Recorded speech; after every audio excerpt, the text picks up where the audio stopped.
திமுகவோட ஒரு முதலமைச்சர், அதுவும் தமிழ்ல பீகார்ல அப்படி உரையாற்றுகிறார். எல்லாரும் கவனிச்சு கேட்டுட்டு இருக்காங்கிறது ஒரு பெரிய ஒரு அரசியல் அதிசயம்னு தான் சொல்லணும். அது இன்னி தேதிக்கு ஸ்டாலின் பேசுற போது கூட்டத்துல சலசலப்பு இல்லாம இருந்தது என்ன பொறுத்தவரை அது ஒரு பெரிய செய்தி. அது ஒரு வெற்றின்னு தான் ஸ்டாலினுக்கு சொல்லலாம். அந்த பீகார் மாநிலத்தை சேர்ந்த தொழிலாளர்களை ஏதோ ஒரு விதத்துல அவங்கள தமிழ்நாட்டுக்காரங்க படுத்தினாங்களோ அல்லது அடிச்சாங்களோ அந்த மாதிரி செய்தி வந்தபோது ஸ்டாலின் அரசாங்கம் ஒரு வேகத்தோடு செயல்பட்டு அவர்களுக்கு தலைய தகுதிகளையும் ஒரு வசதிகளையும் வழங்கியது என்பதை மறக்க முடியாது. குறிப்பாக தெற்கு மாநிலங்கள்லையும் பீகார்லையும் பாரதிய ஜனதா கட்சி மோடி அமித்ஷாவோட அரசுல முழு நாட்டிலையும் அவங்களுடைய கைதான் ஓங்கிருக்குங்கிற ஒரு பிம்பத்தை ஏற்படுத்துற முயற்சியும் அதன் சார்ந்த அதோட பணபலமும் பக்கபலமும் கட்சி பலமும் இருக்கு. ஆனா இந்தியா அலையன்ஸ் கூட்டணிக்கும் செல்வாக்கு இருக்குங்கிறதுக்கு இந்த ஓட்டு அதிகார யாத்திரான்னு ராகுல் காந்தி சொன்னாங்க. அது ஒரு உதாரணம் எடுத்துக்காட்டாது. பாஜக தரப்புல சொல்றது இந்த ரேலிக்கு ஒரு பெரிய கூட்டம் இருக்கு, மக்கள் அலைக்கடலின திரண்டு வராங்க அப்படின்ற மாதிரி எல்லாம் சொல்றோம். ஆனா ராகுல் காந்திக்கே செல்வாக்கு இல்ல, அதனாலதான் தென்னிந்தியாவில இருந்து ஸ்டாலினை கூப்பிட்டு ரேவந்த் ரெட்டியை கூப்பிட்டு கூட்டம் சேர்றது லாலு பிரசாத் யாதவுக்கு உள்ள கூட்டம்னு சொன்னா ஒத்துக்கலாம்.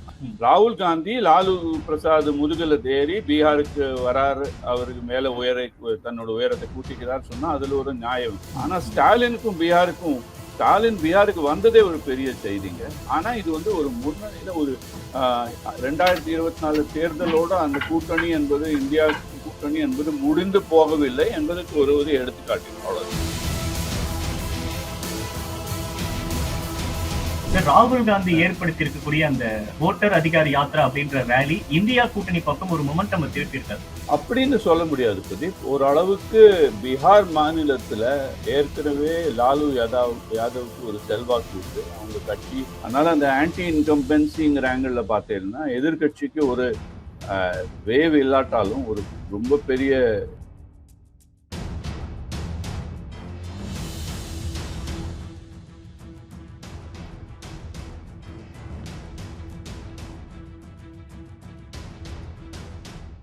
ஆச்சி கொழுக்கட்டை மாவு வந்தாச்சு. ஆச்சி கொழுக்கட்டை மாவிற்கு கொழுக்கட்டை அச்சை கேட்டு வாங்குங்கள். டிடிபேட் நேயர்களுக்கு வணக்கம். இன்றைய சிறப்பு நேர்காணலில் நம்மோடு இணைந்திருக்கிறார் மூத்த பத்திரிகையாளர் மாதவன் அவர்கள். சார் வணக்கம். வணக்கம் பிரதீப். சார், ராகுல் காந்தி ஏற்படுத்தி இருக்கக்கூடிய அந்த ஓட்டர் அதிகார யாத்திரா அப்படின்ற ரேலி இந்தியா கூட்டணி பக்கம் ஒரு மொமெண்டம் திருப்பி இருக்காது அப்படின்னு சொல்ல முடியாது பிரதீப். ஒரு அளவுக்கு பீகார் மாநிலத்துல ஏற்கனவே லாலு யாதவுக்கு ஒரு செல்வாக்கு உண்டு. அவங்க கட்சி முக்கியமான எதிர்கட்சி என்ற பொறுப்பை நிர்வகிக்கிறாங்க. நிதிஷ்குமார் 5 முறை ஆண்டாச்சு. அவங்க 20 வருஷமா ஆண்டு இருக்காங்க. அது ஒரு விதமான எப்படி சொல்லலாம், இது ஒரு அற்புதம்னே சொல்லலாம். இந்த மாதிரி வெஸ்ட் பெங்கால்ல ஜோஸ்தி பாசு காலத்துல கம்யூனிஸ்டுகள் ஆட்சி புரிஞ்ச மாதிரி வேற யாரும் இவ்வளவு நீண்ட நாளா ஒரே கட்சி ஜேடியு சொல்றாங்க, ஜனதாதள், ஐக்கிய ஜனதாதள், இவ்வளவு நாளா நிதிஷ்குமார் முதன் மந்திரியா இருக்கிறதே ஒரு பெரிய அதிசயம். அதனால அந்த ஆன்டி இன்கம்பன்சிங்கிற ஆங்கிள் பார்த்தீங்கன்னா எதிர்கட்சிக்கு ஒரு வேவ் இல்லாட்டாலும் ஒரு ரொம்ப பெரிய எதிர்பார்ப்பு இல்லாட்டாலும் நல்ல அளவுக்கு சாத்தியக்கூறு இருக்கு. அந்த பின்னணியில அவங்க இந்த ரேலியை நடத்துறாங்க. அதனால அது இந்தியா கூட்டணிக்கு அது ஒரு வலுவான விஷயம்தான். இந்தியா கூட்டணி இருக்கா இல்லையான்னு டெல்லியில ஒரு மாதிரி பேசிக்கிறாங்க. ஏன்னா சில பேர் சொல்றாங்க போன தேர்தலோட அந்த ஒப்பந்தம் முடிஞ்சாச்சு. அப்படி ஒன்றும் கிடையாது. என்னை பொறுத்தவரை நான் இந்தியா கூட்டணியை ஒரு இயக்கமா தான் பார்க்குறேன். இது ஒரு கூட்டணிங்கிறத விட பொதுவாக அரசியல் சாசனத்தும் அதை சார்ந்த கொள்கைகளை காப்பாற்றுறதுக்கும், அப்புறம் பாரதிய ஜனதா கட்சி குறிப்பாக RSS சேர்ந்த ஒரு கருத்தியல் அல்லது சித்தாந்தம் சார்ந்த சில தீவிரமான வித்தியாசங்களையும் சரி கட்டுவதற்கு இது ஒரு முன்னணி. இந்த முன்னணியை கூட்டணின்னு சொல்றதை விட இயக்கம்னு சொல்றதுதான் நான் பார்க்குறேன். அதுவும் இப்போ தேர்தலாக நாட்டுல பாராளுமன்ற தேர்தல் ஆகி இன்னும் இப்போ 1.5 வருஷம் கூட ஆகலை. அதனால இந்த பின்னணியில் பார்க்கறதே இந்தியா கூட்டணி, இந்தியா அலையன்ஸு கூட்டணி, முன்னணி என்ன வேணா சொல்லிங்க, அது பேருன்னு ஒன்று வச்சிருக்கோம். அதுக்கு நிச்சயம் தாக்கம் இருக்கு, இல்லைன்னு சொல்ல முடியாது. குறிப்பாக தெற்கு மாநிலங்கள்லையும் பீகார்லையும் இவங்க பாரதிய ஜனதா கட்சி மோடி அமித்ஷாவோட அரசுல முழு நாட்டிலையும் அவங்களுடைய கைதான் ஓங்கிருக்குங்கிற ஒரு பிம்பத்தை ஏற்படுத்துற முயற்சியும் அதன் சார்ந்த அதோட பண பலமும் பக்க பலமும் கட்சி பலமும் இருக்கு. ஆனா இந்தியா அலையன்ஸ் கூட்டணிக்கும் செல்வாக்கு இருக்குங்கிறதுக்கு இந்த ஓட்டு அதிகார யாத்திரான்னு ராகுல் காந்தி சொன்னாங்களே, அது ஒரு உதாரணம், எடுத்துக்காட்டா சொல்லலாம். ஸ்டாலின் கலந்துகிட்டது ஒரு முக்கியமான பேசு பொருளாக மாறி இருக்கு சார். இதை எப்படி பாக்குறீங்க? அது திட்டவட்டமா முக்கியமான பேசும் பொருள் தான். அது ஒரு வரலாறு சார்ந்த ஒரு நாளாக பார்க்குறேன். நாம் ஒரு 20 வருஷம் முன்னாடி பார்த்தீங்கன்னா திமுகவோட ஒரு முதலமைச்சர், அதுவும் தமிழில் பீகாரில் அப்படி உரையாற்றுகிறார். அவர் பேசி எல்லாரும் மொழிபெயர்த்து எல்லாரும் கவனிச்சு கேட்டுட்டு இருக்காங்கிறது ஒரு பெரிய ஒரு அரசியல் அதிசயம்னு தான் சொல்லணும். அது காலத்தின் கட்டாயம் சொல்லலாம், கூட்டணியின் போக்குன்னு சொல்லலாம். ஆனால் அது ஒரு முக்கியமான வரலாற்று நிகழ்ச்சின்னு தான் நான் பார்க்குறேன். நிகழ்வு அப்படித்தான். ஸ்டாலின் கலந்துகிட்டதுக்கு பின்னாடியும் விமர்சனங்கள் வர ஆரம்பிச்சிருக்கு. நீங்க பீகாரிய இங்க தப்பா பேசிட்டு தமிழ்நாட்டுல ஒரு மாதிரி போர்ட்ரேட் பண்ணிட்டு இங்க தேர்தலுக்காக இப்படி ஒரு நாடகம் ஆடக்கூடிய ஸ்டாலின் அவர்களுக்கு எப்படி நீங்க கூப்பிட்டீங்க அப்படின்னு தேஜஸ்வியும் கடுமையா விமர்சிக்கிறாங்க, ராகுல் காந்தியும் கடுமையா விமர்சிக்கிறாங்க.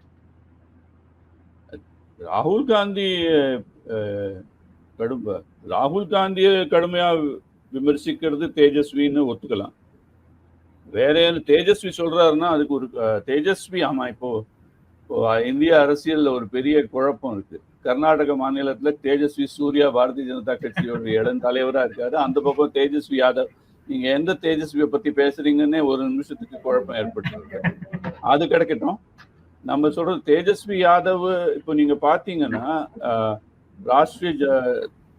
ராஷ்டிரிய ஜனதா தளம், இப்போதான் இன்னைக்கு ட்விட்டர் எக்ஸ்ல பார்த்தேன், தமிழ்நாட்டிலேயே ஆர்ஜேடிக்கு ஒரு யூனிட் இருக்கு. அது ஒரு பேருக்கு இருக்கலாம், ஆனா பகுஜன் சமாஜ் கட்சியும் ராஷ்டிரிய ஜனதா தளமும் தமிழ்நாட்டுல அந்த அணிக்கு ஒரு அலுவலகம் இருக்குங்கிறதே பெரிய நியூஸ். ரெண்டாவது நீங்க பாத்தீங்கன்னா ஆர்ஜேடி, லாலு யாதவ் தேஜஸ்வி யாதவ் கட்சி கொள்கை ரீதியில அவங்க ஒரு மாதிரி அடக்கித்தான் வாசிச்சிருக்காங்க.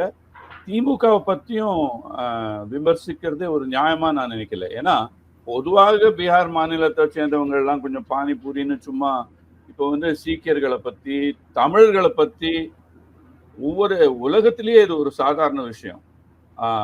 சிலவங்களை வந்தேறியும்பாங்க, சிலவங்களை இப்படி பானிபூரியும்பாங்க. அதெல்லாம் ஒரு சாதாரண ஒரு நக்கல்ல தான் சேர்த்துக்கணும். நீங்க கூர்ந்து கவனிச்சீங்கன்னா நான் இதை பத்தி ஒரு கட்டுரையே எழுதியிருக்கேன் அண்மையில. அந்த பீகார் மாநிலத்தை சேர்ந்த தொழிலாளர்களை ஏதோ ஒரு விதத்துல அவங்கள தமிழ்நாட்டுக்காரங்க படுத்தினாங்களோ அல்லது அழிச்சாங்களோ அந்த மாதிரி செய்தி வந்தபோது ஸ்டாலின் அரசாங்கம் ஒரு வேகத்தோடு செயல்பட்டு அவர்களுக்கு தலைய தகுதிகளையும் ஒரு வசதிகளையும் வழங்கியது என்பதை மறக்க முடியாது. இப்போது திருப்பூர்ல பனியன் டிஷர்ட் பண்ற ஃபேக்டரியா இருந்தாலும் சரி, சென்னையில ஒரு ஹோட்டல்களா இருந்தாலும் சரி, இப்போ தமிழ்நாடு படிப்புனால நல்லா முன்னேறி இருக்கிற பட்சத்துல பீகார், ஒடிசா, அஸ்ஸாம் போன்ற மாநிலங்கள்காரங்க வேலை செய்வது ஒரு இயல்பு. அது தமிழ்நாட்டுக்கு ஒரு தேவைன்னு சொல்லலாம். ஏன்னா இந்த மாதிரி வேலைக்கும் ஆளுங்க தேவைப்படுறாங்க. கைத்தறி தொழிற்சாலையில வேலை பார்க்கறதுக்கோ பனியன் ஃபேக்டரியிலையோ அவங்களுக்கு ப்ராவிடென்ட் ஃபண்டு முறைக்கு வழங்கி அவங்களுக்கு ஒரு ரெஜிஸ்டர் பண்ணி அவங்களோட பேரை ஒரு விதமா அரசாங்கத்திலேருந்து இது இணையத்துல கூட விட்டுருக்க சொல்லியிருக்காங்க எப்படி ரெஜிஸ்டர் பண்ணாங்க. இதெல்லாம் நீங்க கூட்டி பார்த்தீங்கன்னா ஸ்டாலின் அரசை இதுக்கு குற்றம் சொல்ல முடியாது. இதை ஒரு திராவிட இயக்கத்துக்கு மேலேயும் ஒரு சில ஒரு எக்ஸ்ட்ரீம் சொல்லுவாங்க, ஒரு தீவிரவாதம்னு சொல்ல முடியாது, அரசியல் தீவிரவாதம் சொல்லலாம். அதாவது அது ஆயுதம் தாங்கிய தீவிரவாதம் இல்லைன்னாலும் கருத்தியல் ரீதியில ஒரு விதமான தீவிரமான தமிழ் தேசியம் அல்லது வந்தேரி அந்த மாதிரி பேச்சுகளோட சேர்ந்தது இந்த ஒரு அதை வந்து இப்போ ஒரு முக்கிய மெயின் ஸ்ட்ரீம் சொல்லுவாங்களே, இது ஒரு தமிழ்நாட்டோட அதிமுகவா இருக்கட்டும் திமுகவா இருக்கட்டும் அதுல இது சேர்த்தி கிடையாது. அதனால இது ஏதாவது விமர்சனம் வந்துதான் அது ஒரு மிகப்படுத்திய விமர்சனம் தான் நான் நம்புறேன். அவங்க சொல்லக்கூடிய விமர்சனங்களை ஒரு பெரிய பொருட்டா எடுத்துக்க தேவையில்லை அப்படின்றீங்க. பொருட்டா எடுக்க தேவையில்லை. அதை நீங்க நல்லா ஒரு கணக்கு போட்டு பாருங்க. தமிழ்நாட்டுல பொதுவாக அரசியல் பொருசலாக சும்மா ஒரு சில நக்கலா பேச்சு இருக்கிறதே ஒழிய இன்னி தேதிக்கு தமிழ்நாட்டுல வட மாநிலங்கள்காரங்க போலீஸ் கேஸ்ல திருட்டுல ஆவட்டுவது கூட ஒரு விதமான கண்ணியத்தோட தான் போலீஸ்காரங்க நடத்துக்கிறாங்க. வேலைக்கு வந்தவங்கள திருப்பூர்லயோ கோயம்புத்தூர்லயோ கண்ணால பார்க்கலாம், அவங்க ஒழுங்காத்தான் இருக்காங்க, அவங்களே மகிழ்ச்சியா தான் இருக்காங்க. அதையும் பாருங்க நீங்க. அவங்கள்ட்ட நான் கேட்பேன், இங்கிலீஷ்ல சொல்லுவாங்க proof of the pudding is in the ஈட்டிங்னு. அவங்க பயந்துருந்தாங்க, அவங்களே தமிழ்நாட்டு விட்டு போயிருப்பாங்க அல்லது அதை அரசியல் ஆக்கியிருப்பாங்க. ஆகலையே அதை அரசியலாக்க ஒரு முயற்சி நடந்தது. அது இன்று வரைக்கும் அதுக்கு ஒரு பலனும் இல்லை. இது யாரு சொல்றாங்கன்னு பார்க்கணும். ஏன் இப்போ ஸ்டாலின் சொல்றான்னா யாரு எந்த முக்கியமான தலைவர் யாராவது இதை பத்தி அறிக்கை விட்டுருக்காரா? எனக்கு தெரிஞ்சவரை கிடையாது. நீங்க தேஜஸ்வி சொன்ன உடனே ஒரு வேளைக்கு தேஜஸ்வி சூர்யா தான் ஏதாவது கலாய்ச்சிருக்காரான்னு நினைச்சேன். அப்படி ஒண்ணும் இல்ல. பாஜக தரப்புல இருந்து வரக்கூடிய விமர்சனம் பாஜக தரப்புலயும் சொல்லுவாங்க. அவங்க வார்த்தையை அளந்து பேச மாட்டாங்க இந்த விஷயத்துல. நீங்க கூர்ந்து கவனிங்க.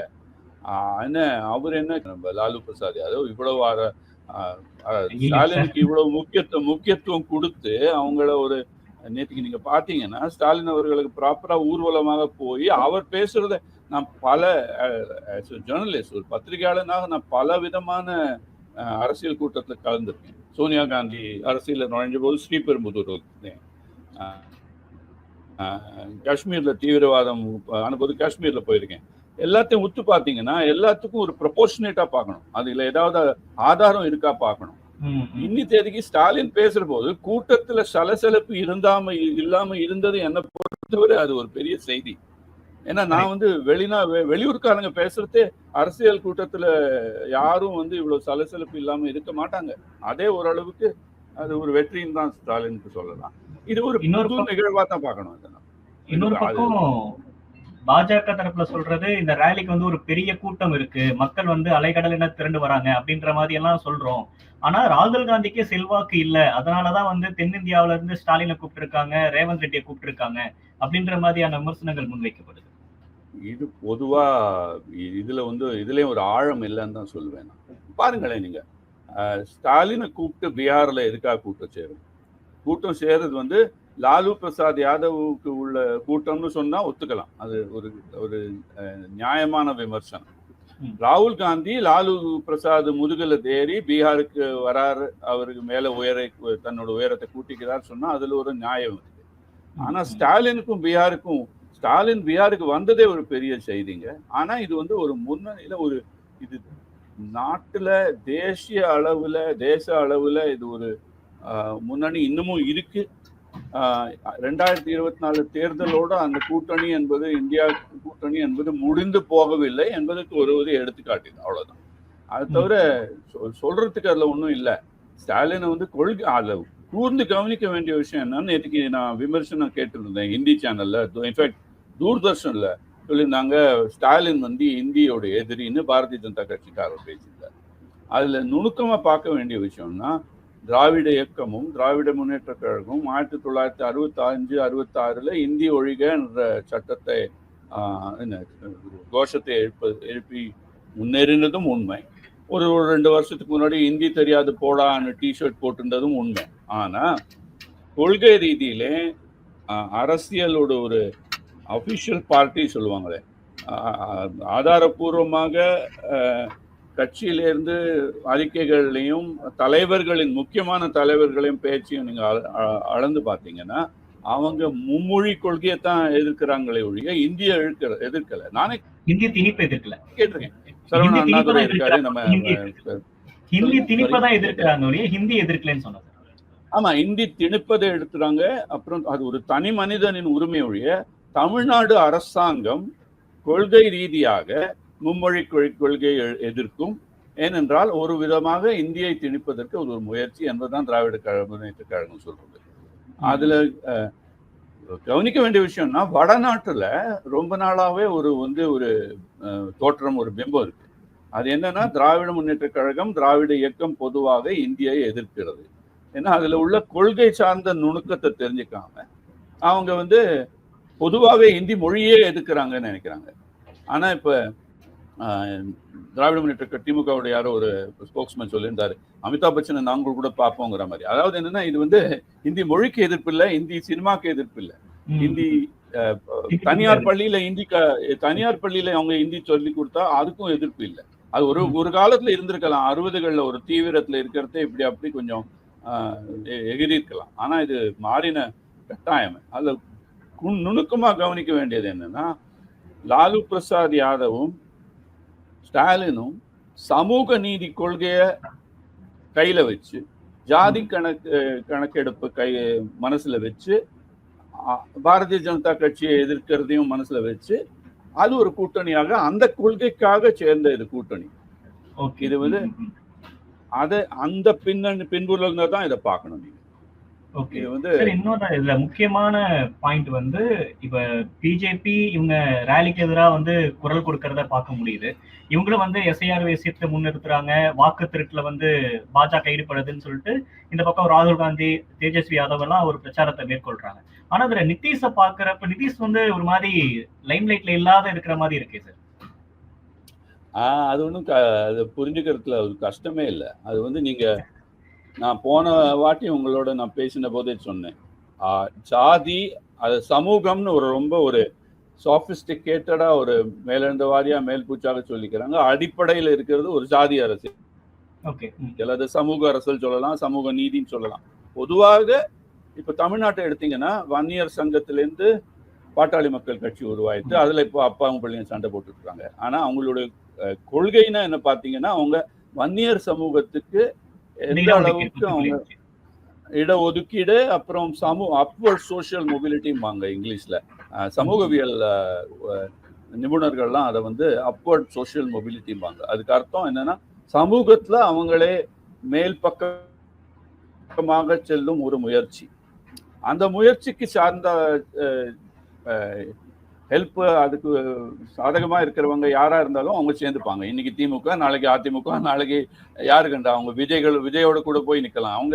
அவங்களோட அரசியல் வன்னியர் சமூகத்தை சார்ந்தது என்பதை நம்ம எப்பவும் ஞாபகம் வச்சுக்கணும். அதே மாதிரி அதை எதுக்காட்டா சொல்றேன்னா, தமிழ்காரங்களுக்கு புரியறதுக்கு அதுதான் ஈஸியஸ்ட் வே. நிதிஷ்குமார் குர்மி சமுதாயத்தை சேர்ந்தவர். பீகாரோட வரலாறு, சமூக வரலாறு யாரு நம்ம அரசியல் வரலாறு பார்க்கறது, அரசியல் கட்சி பத்தியே பேசிக்கிறோம். அதுக்கு பின்னாடி ஒரு சமூக வரலாறு இருக்கு. அந்த சமூக வரலாறு என்ன, யாதவ் சமூகமும் இப்ப தமிழ்நாட்டுல தென் மாவட்டங்கள்ல தேவர் சமூகமும் நாடார் சமூகமும் இருக்கு. மேற்கு வடக்கு பக்கம் போனீங்கன்னா கவுண்டர் சமூகம் இருக்கு, கொங்கு வேளாளர் சொல்றோம்.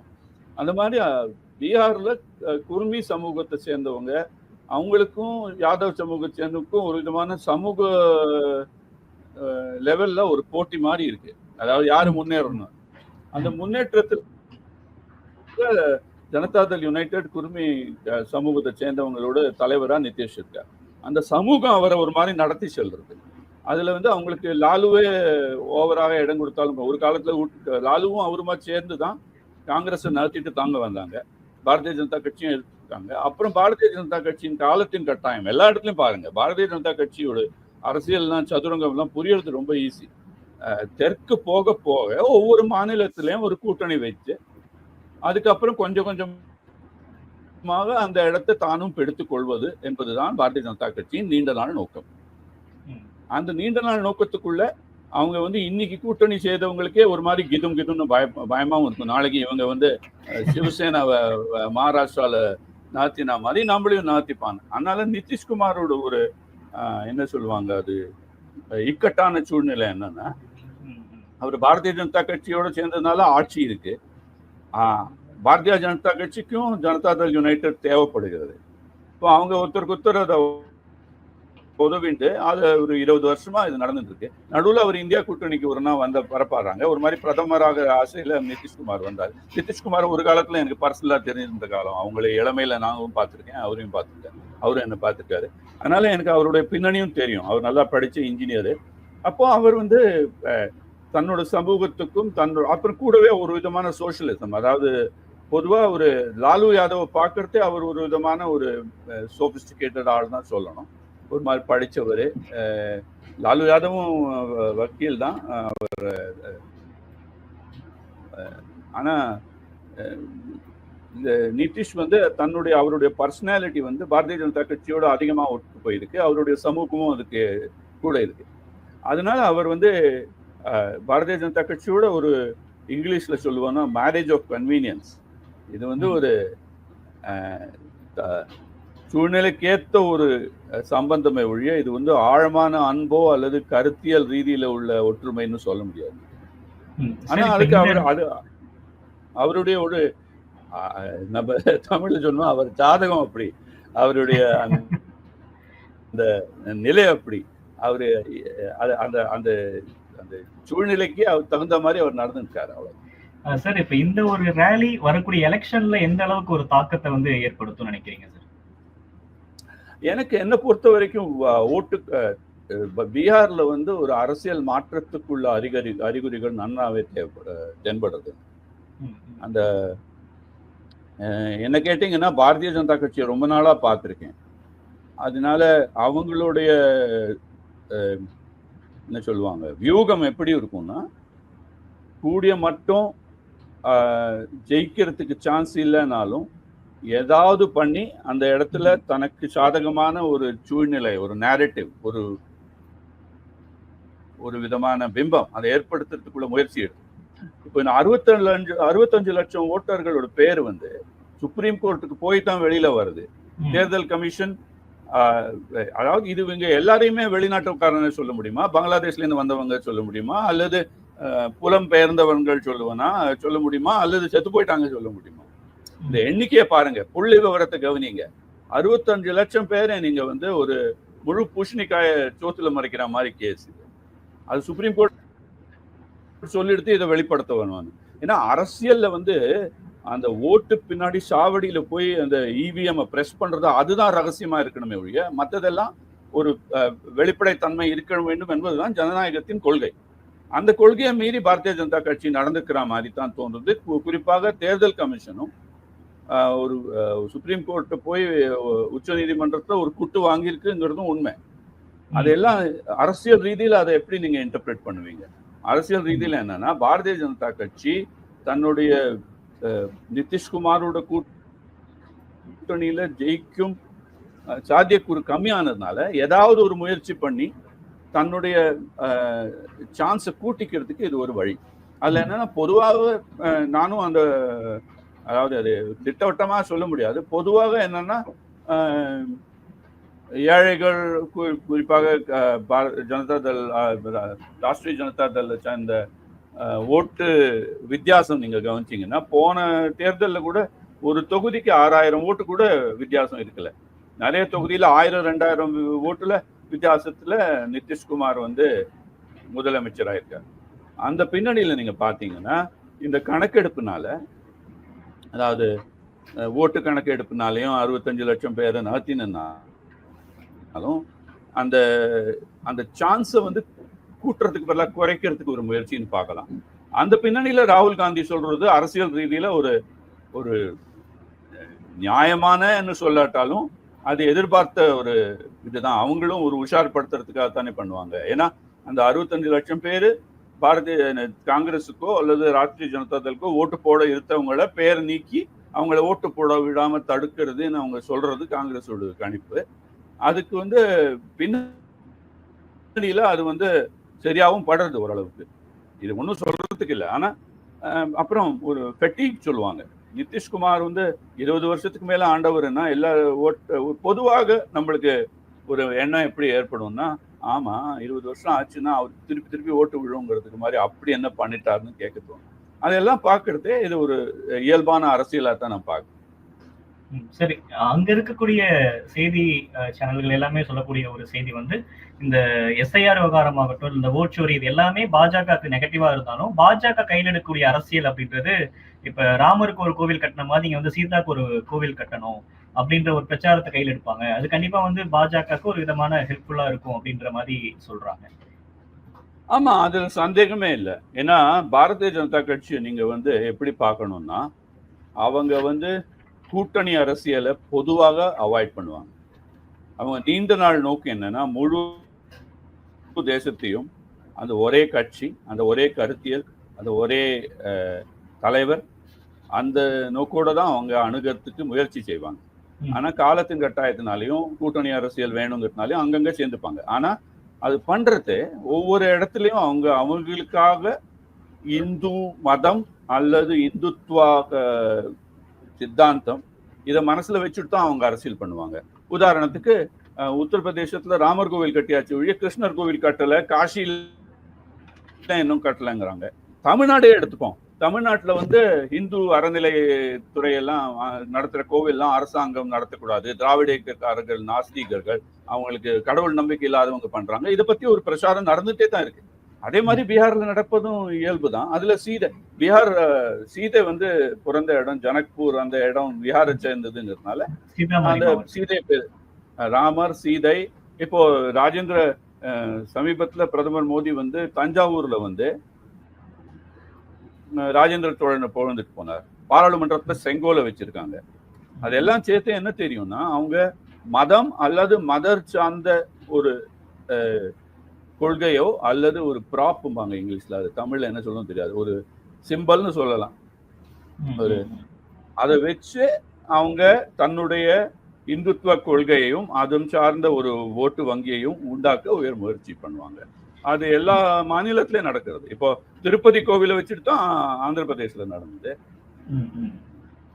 கூடிய மட்டும் அவங்க வந்து ஒரு அவங்களுக்கு வந்து சமூக நீதி அரசியலை விட பொருளாதார ரீதியில் முன்னேற்றமும் இந்துத்துவாவும் வெளிநாட்டார் ஒரு விதத்திலையும்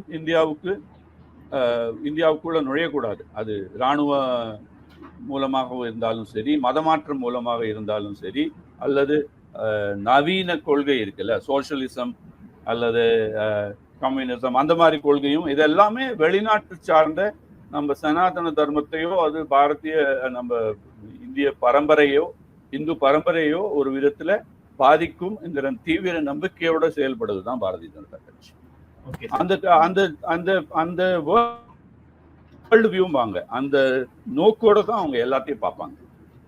ஓகே சார், என்ன நடக்குது அப்படின்னு பொறுத்திருந்து பார்க்கலாம் சார். பல்வேறு விஷயங்கள் பகிர்ந்துக்கிட்டீங்க. உங்க கருத்திற்கு நேரத்துக்கு நன்றி. தேங்க்யூ. வணக்கம்.